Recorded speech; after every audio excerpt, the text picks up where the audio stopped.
This is Little Caesars Pizza. How can I help you? On approximately June 8th or 9th, 2003, a Little Caesars cashier in San Jose, California, received a most unusual call. A little girl with a whimpering voice, holding back her tears as she spelled every letter of her address one by one. I'm sorry. Who is this? Little did they know, she had been kidnapped, and her abductor was forcing her to call them. After multiple days of captivity, this had been her only contact with the outside world. He went downstairs, came back upstairs with the pizza and was standing with the pizza box and was staring at me. And he handed me a flyer. And on the flyer was a picture of me, and it said missing. Turned to me, he was like, I have to get rid of you tonight.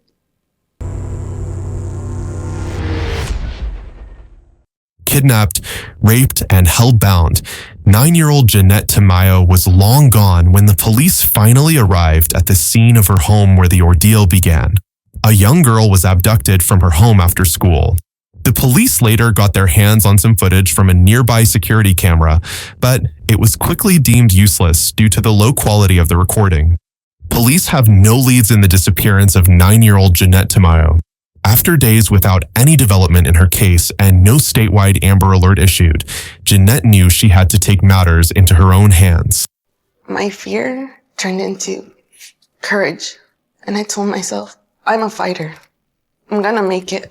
In the thriving city of San Jose, California, in the heart of Silicon Valley, 9-year-old Jeannette Tamayo just got off her school bus on Friday, June 6th, 2003, and was heading home. Once there, she noticed that the screen door was slightly ajar. She thought that maybe her mother came back from work early and didn't think much of it. Once inside, she went to her room and realized that something was wrong. Her bedroom window had been smashed, and there was broken glass everywhere. She immediately took a step back and ran toward the phone to call her mom. But to her dismay, the cable had been cut off. Before she had time to understand what was happening, she heard someone knocking at the door. Jeannette turned around and saw a stranger behind the screen. Scared and confused, she reluctantly opened it. And when he was asking me questions, he was kind of peeking inside, trying to see who was in there. And that started making me feel really uncomfortable, and I started slowly closing the sliding door. I got scared because I felt a really bad vibe from him. And he put his hand in the way, slid it open, grabbed me, and took me to my brother's room. He threw me on the bed and took off my pants. Out of respect for Jeannette, we won't cover the explicit details of the rape, as it is extremely graphic, but it involved forced sex that left her violated and traumatized. After he was done, her attacker handcuffed her and tied her legs together. He then carried her to his car parked in the garage. There, the man tried to open the garage door, but couldn't lift it more than a few inches before he saw another vehicle stopping right in front of the garage. From the back seat, Jeannette recognized her mother's car. My brother crawled under the garage when it opened a few inches. The first thing I told him was to run. But her attacker was already reacting. He got out of the car and started walking toward him. At only 15, Paul knew he wouldn't stand a chance, but he chose to fight him anyway. He grabbed a screwdriver from the counter and ran at him. The man then immediately disarmed him and started punching him in the face over and over. Restrained by the handcuffs and the rope around her leg, Jeannette couldn't do anything except watch in horror as the man dragged her brother inside the house. As soon as they entered, they came face to face with Rosalia, Jeannette's mother. She attempted to fight the man and separated him from her son. Then, Paul rushed toward the kitchen cabinet and pulled out a frying pan from it. He tried to help his mom, but once again, the man disarmed him before he could do anything and turned the improvised weapon against Rosalia, striking her repeatedly until she fell to the ground. Couldn't even recognize Rosalia. She had been attacked and fought back so hard to save her family, and it was bad to know because they were beaten bad. I'm screaming a lot. And my head is bleeding. I don't get anything. You're a mother. I don't care what happened to you. You're thinking and your kids. But I don't can do anything. I can't do anything. I don't protect my kids. See the man rush out of the kitchen into the car. And when I seen blood on his face, I was like, did you kill them? And he just started laughing, and I just started to cry. I was like, I didn't know if he had killed them or if they were okay. I just didn't know what was wrong with them, and I started to cry, and he fled off with me in the backseat. Driving like a madman, Jeannette's kidnapper cut through some of her neighbor's bushes. Fighting through her restraints, she managed to turn around and take one last look at her house before they turned the corner. She felt an overwhelming feeling of relief when she made eye contact with Rosalia running amok behind the car. Her face was heavily wounded and covered in blood, but at least she was alive.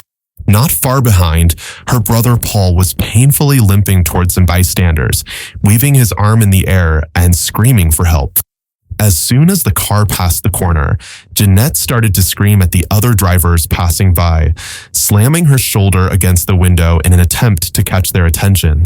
But her undertaking didn't go unnoticed, as her attacker immediately grabbed the screwdriver from earlier and violently attacked her with it. After being hit twice, she moved out of his reach. I just remember sliding down, laying there and looking up at the ceiling of the car and just thinking to myself, I'm not going to make it. I'm going to die. Back at the house after the police arrived, Rosalia was refusing to get into the ambulance. She was trying to explain everything that happened to the detective and the other officers, but her condition kept getting worse by the minute, and her panicked state didn't help. So, after they secured Paul, they had to force her onto a stretcher against her will. They were both sent to the nearest hospital. I don't care what happened to you. You thinking and you kids, but I can do anything. I can do anything. I don't protect my kids. With their only witnesses gone to the hospital, the police had barely any information to work with. From the get-go, they knew that Jeannette had been kidnapped and that someone broke into the house, cut the phone cords, and attacked them before leaving with her. But other than that, all they had was the crime scene. One of the first things that I did notice in the garage was a lot of blood. I knew at that point this was a very violent crime. You start thinking, are we going to bring her home alive? Heather Randall, the detective assigned to the case, initially thought that maybe some of the blood around the kitchen and the garage belonged to Jeannette. As her forensic team were grabbing samples and examining the scene, she also called in handlers and bloodhounds to get the search started as soon as possible. But sadly, this didn't lead them very far, since neither Jeannette nor her attacker were believed to be significantly injured and bleeding during the initial attack at the home. As this was happening, she also noticed a security camera in the driveway of one of the neighbors. By reviewing the footage it captured in the last hour, they were able to establish a rough timeline of the events. 30 minutes before Jeannette arrived, her attacker smashed her bedroom window and burglarized the house. He then went back to his car and waited for Jeannette to arrive. Afterward, he followed her and knocked at the door. He then raped her in the bedroom for almost 30 minutes, at which point they headed to the garage. Meanwhile, Paul and Rosalia made it to the house. In the last bit of the recording, we can clearly hear Rosalia and Paul screaming for help. But Randall was mainly interested in one particular moment, here, when the attacker's car was right in front of the camera. In California, it is mandatory to have either a name, a license plate number, or a phone number tied to the perpetrator to issue a statewide Amber Alert. Heartbreaking. You have the evidence right there. It's so close, and yet you need just a little bit clearer video. So, before she was able to get detailed statements from Paul and Rosalia at the hospital, she alerted the media, hoping that even without an Amber Alert, maybe the population would mobilize themselves anyway and spread the word about her disappearance. Together with her department, they got service helicopters in the air with loudspeakers calling out her name and gave press conference after press conference just to make sure Jeannette's name was on everyone's mind in San Jose. It puts 1,000 more sets of eyes out on the street. And we knew it was extremely important to push the information out to the public, give them a picture of Jeannette, make sure that flyers were flooded throughout the city. Along the way to the kidnapper's house, Jeannette kept mental notes of every turn they made, hoping she would be able to find her way home if she ever escaped. After a short ride, the car suddenly stopped. The man drove into the garage of a large white house. He opened the door, picked her up, and carried her inside. There, he went up the stairs to the second floor and opened a locked door. Behind it was a very small room with a TV, a little window, a bed, and a bathroom. He threw her on the ground and approached her with a menacing look. After each rape, he would handcuff her wrist to the shower head using the pair of handcuffs, run the water, and leave her there for a while. Like, I started to break down and cry, and that was my only safe place was the shower, because every time he left me in the shower was when he didn't touch me, he wouldn't hurt me, or he wouldn't rape me. The next morning, the aftermath of the kidnapping took its toll. While the rest of the Tamayo family gathered around Rosalia in San Jose, the police asked some of the family members to take part in the public address. In the morning, he was watching the news again. My cousin was talking to me through the news. She was saying, "Jeannette, if you can hear us, just know that. Be strong, girl. We're looking for you." She was like, "Just don't give up." That gave me hope. That gave me the strength. Either I'm going to fight to get out of here or die trying. During her second day of captivity, Jeannette started to plan out what would be her best course of action against her abductor. Because my life was at risk, I said to myself, I have to have a conversation with him so he gains my trust. So she tried to ask him the most casual question she could think of. I remember asking him, "Where are you from?" Her attacker turned around with a dubious look on his face. He stood up, looked at her straight in the eyes, and for the first time since he kidnapped her, smiled. An intense feeling of disgust filled her chest. At that moment, she wished she could have spit at his face, stabbed him in the back with his screwdriver, or any other acts of retaliation one could think of. But instead, she listened to her instinct. She smiled back, trying to look as innocent as possible. She then asked him if she could get a glass of water. He handcuffed her and, for the first time, left her alone in the room while he went down the stairs to go and get it. Now by herself, she started to nervously tinker with the handcuffs since she had noticed that the lock didn't require any key. It was mechanical. I remember feeling with my fingers a little button and like a latch. I realized that if I moved the latch one way and pressed that button, the handcuffs would release. Now freed temporarily, she knew she only had a minute to think of something useful, something that could either save her or maybe help the police find the culprit if she ended up getting murdered. My brother and I would always watch CSI, Law and Order, and the detectives on the shows would always look for clues. Swiftly, she grabbed the watch the man left on the nightstand. Then, she rushed to the other side of the room where the man had placed a few toys for her to play with. She grabbed a little clay turtle out of them, and finally, she ran by the bathroom and grabbed her underwear. She remembered that the CSI cast often used the victim's underwear in sexual assault cases, knowing it held DNA evidence of the rapes she endured, and she wanted him to be punished for what he did to her. But soon enough, her investigation was cut short as she began to hear the heavy footsteps of her kidnapper walking up the stairs. I jumped back on the bed, put the handcuffs on, and once he walked through the door, he just looked at me, and in my mind I was hoping, please don't touch me, because I had things on me that I was afraid that he might find. On the third day, Sunday, June 8th or early Monday, June 9th, Jeannette's family was devastated by the lack of progress the case had made. Despite the incredible amount of effort pulled by Randall, the police still had nothing on hand that could lead to her location. When the police tried to tell Rosalia that past the 48 hours mark, most kidnapped children are never found, she refused to listen. I feel very, very, very sad because you're scared. My daughter, she's a little kid. She had only 10 years. I asked the police what happened with my daughter. When my daughter came by, say, maybe never. And screaming a lot. My daughter I don't see for 3 days. I don't feel comfortable because I don't protect her. I don't protect her. I don't feel good.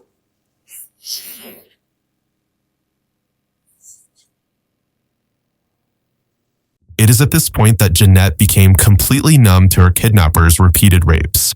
Her only impulse was to stay strong and stick to her strategy. She needed to continue to manipulate him.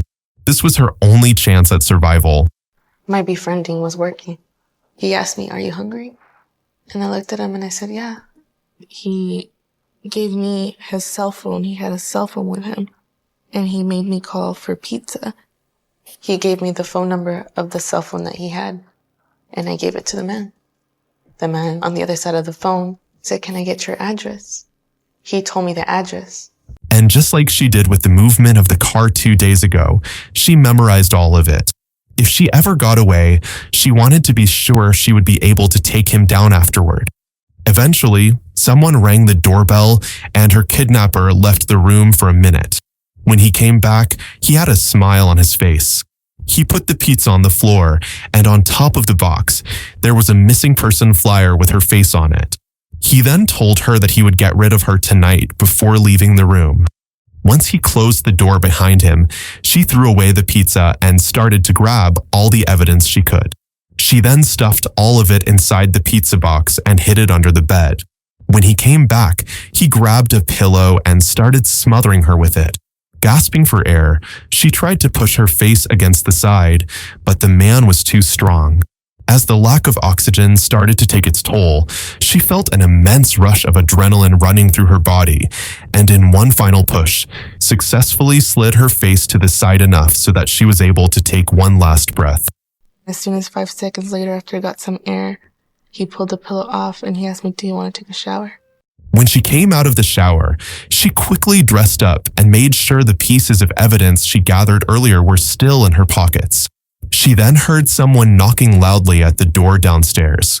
She wanted to scream, but her kidnapper immediately jumped on her and put his hands over her mouth. Afraid that he would try to kill her again, she calmed down and waited for the person at the door to leave. We were sitting in the room for a while, and afterwards, when he heard that it was all quiet, that's when he took me downstairs into the garage. It was all dark. It was all dark.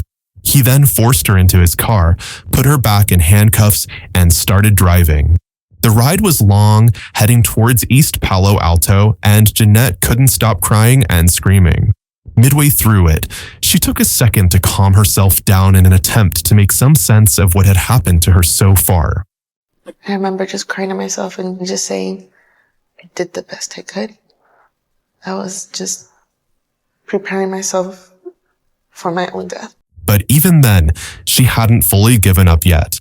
Along the way, she once again did her best to remember every turn they took, but they rode for over 30 minutes, making it far more difficult than the first time. After a while, the car approached the neon-lit parking lot of a liquor store in East Palo Alto, not far from the highway. The car had stopped, and as soon as he stopped the car, he grabbed me by my hair. When I looked around, I was like, "Where are we?" And he was like, "I'm letting you go." And when he grabbed me by the back of my head, by my hair, he pulled me towards him. He was like, "If you ever tell anybody what I did or who I am or anything about me, I will come back for you and I will kill your family and I will kill you too." As her kidnapper left, she ran toward the liquor store. She couldn't believe she succeeded. She somehow gained his trust. These thoughts and emotions flooded her mind, and before she knew it, she was face to face with the cashier. I was just all kinds of emotions in one. And I remember the gentleman that was behind the counter looking at me and asking me, "Are you okay?" And then he said, "You're the little girl from TV." The man behind the counter didn't hesitate. He handed her the phone, and when he realized she was distraught, picked it back up and called 911 himself. She said, "Let me use the phone." Actually, okay, here's the phone. When she started dialing the phone, she was panicking, scared. She didn't know how to dial the number. Once the San Jose police got word that Jeannette had been located in East Palo Alto, they immediately went to her. Detective Randall was overjoyed to finally see the little girl with her own eyes. But in the back of her mind, she knew they needed to act quickly if they ever wanted to get their hands on the culprit. I walked up to her and I said, "Hello, Jeannette. My name's Heather, and I'm here to help you." And before I really said anything else, she let me know that she had some evidence in her pocket. She proceeded to pull the toys, her underwear, the kidnapper's watch, and other items out of her pockets. Shocked to see how clever the little girl was, Randall asked her if she had anything else that could help them catch him. Jeannette asked for a sheet of paper and drew the house, wrote down bits of the address, his exact phone number from the pizza call, and every other piece of information she could remember from her time with the kidnapper. Noticing how knowledgeable she was, Randall asked her a decisive question. I asked her, do you think you can find his house? And she said, I think I can. And she said that she could direct us by saying right or left, right or left. While the police were heading back to San Jose with Jeannette to look for the man's house, another officer started to call every pizza place in the area to see if they could match the phone number to a complete address. But before they knew it, they were already closing in on the place as Jeannette directed them from the back of the patrol car. I felt brave. I think that's why I stood up in the back of the car and started yelling and saying, that's it. A few minutes later, Randall received a confirmation from the pizza place that this was, in fact, the right address, so she ordered a tactical team and a K-9 squad to raid the home. Our SWAT team then put a plan in place to go and take him into custody. They had a layout of the home from Jeannette, and they went in and were able to determine that he was hiding up in the attic. The suspect, David Montiel Cruz, attempted to evade arrest and threatened the officers inside the house, so they unleashed the K-9 unit at him. He suffered multiple injuries on his arms and was escorted outside of the house. Inside, Heather also found the evidence-filled pizza box under the bed. Police at the time said they knew little about the background of the suspect. He was arrested at this house early Monday morning, June 9th, 2003. The district attorney's office filed 9 felony charges against Cruz/Alvarez, including sexual assault, burglary, forcible lewd acts, rape, battery, and a special circumstance allegation. He was later convicted and sentenced in 2005 to over 100 years, effectively life, in prison, where he remains incarcerated. After the arrest, Rosalia was called, but emergency services needed to get Jeannette into the ER as soon as possible. After all, she'd been stabbed with the screwdriver, and the wounds had yet to be treated. So, Rosalia and Paul followed them and finally got reunited with her once she was stabilized. I remember them taking me to the hospital, running tests on me. I remember opening the door and seeing my mom. And her face was so bad. Like, she didn't even look like my mom. I think she touched my mom's face. She said, you're hurt. No, she was so brave. She didn't care about herself. She was worried about us. You're everything to me, you and Paul were. Yeah. Very happy because I knew my dad. For the symbol, it's when she born second time for me. The following years have not passed easily for Jeannette. For a time, she dealt with her personal pain on her own. She would never leave the house, stuck in the clutches of a paralyzing fear of men and the outside world. But when she was 15 years old, after 6 years of therapy, something clicked. She finally decided to face her fear and do something about it. 12 years later, around 2015, TV producers reunited her with Heather Randall, the detective who, with a little help from one clever 9-year-old, put an end to the rampage of David Montiel Cruz and put him behind bars for life. By this time, Randall had continued her successful career, eventually rising through the ranks to become a deputy chief within the San Jose Police Department. So goodness. I never really got the chance to come back and tell you guys thank you for everything that you did. I really appreciate it. You were strong, you're smart. What happened was you were amazing. You were brave, and that's why you're here today. Even if her trauma hindered her childhood, she didn't let it take over her life as an adult. Inspired by her experience, she has pursued studies in law enforcement and criminal justice. Her goal has been to one day be a detective and help her community in the same way Heather helped her. And on top of that, she also wants to become a voice for the missing and every victim of violence. While her current specific activities are private, her dedication to these goals remains a key part of her story. Everybody has a story, and no matter what life throws at us, no matter what obstacles, we're all fighters. And we all have the ability to keep going. I turned my fear into courage. I got my family back.